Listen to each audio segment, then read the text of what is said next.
Imagine standing inside a store with an elegant leather jacket in your hands.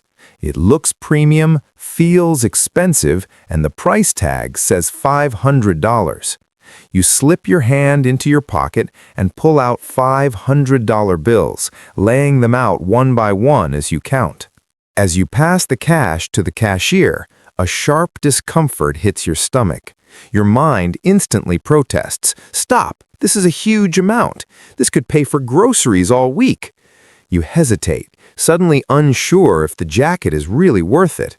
You might even decide to put the jacket back. The pain of giving up physical cash feels intense, emotional, and protective, as if your body is trying to save you from a bad decision. Now rewind the moment. The jacket is the same. The price is still $500, but this time, instead of cash, you take out a plastic card and tap it against the terminal. Beep, approved. There was no pain, no hesitation, no second thoughts. You leave the store smiling, feeling perfectly fine. Yet financially, nothing has changed. You are still $500 poorer. The only difference between these two situations is how the payment was made. This effect is known as the pain of paying, and it is one of the most important psychological explanations for why modern society is overwhelmed by debt. Over time, we've removed friction from spending. Money has shifted from something physical and tangible into abstract digital numbers. In the process, we've numbed our ability to feel financial loss, often until it's too late.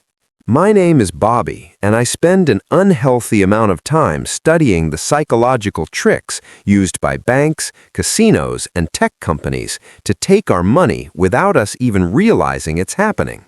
If you dread checking your credit card statement at the end of the month, or notice that you spend more when using Apple Pay than when carrying cash, you're not alone.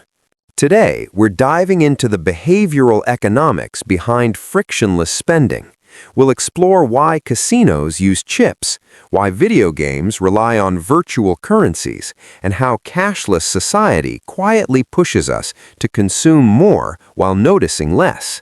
Neuroscience helps explain this. Brain scans show that paying for something activates the same areas associated with physical pain, particularly the insula, the region responsible for discomfort and negative emotions. This reaction evolved to protect resources. Losing something valuable triggered pain to force hesitation and evaluation. But the strength of that pain depends not on how much you spend, but on how real the payment feels. Cash makes spending feel real.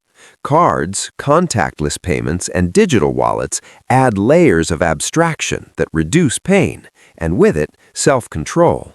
Casinos mastered this long ago, which is why they convert cash into chips. Video games copied the same idea with virtual currencies, and subscription services do it with automatic payments. The result is simple. When money feels fake, we spend more of it. Research shows this effect could cost hundreds of thousands over a lifetime. The solution isn't to abandon modern technology, but to reintroduce strategic friction, using cash, delaying purchases, and forcing yourself to feel the cost again. Because the goal isn't to make spending effortless. The goal is to make spending meaningful. If this video helped you rethink your spending habits, subscribe and hit like.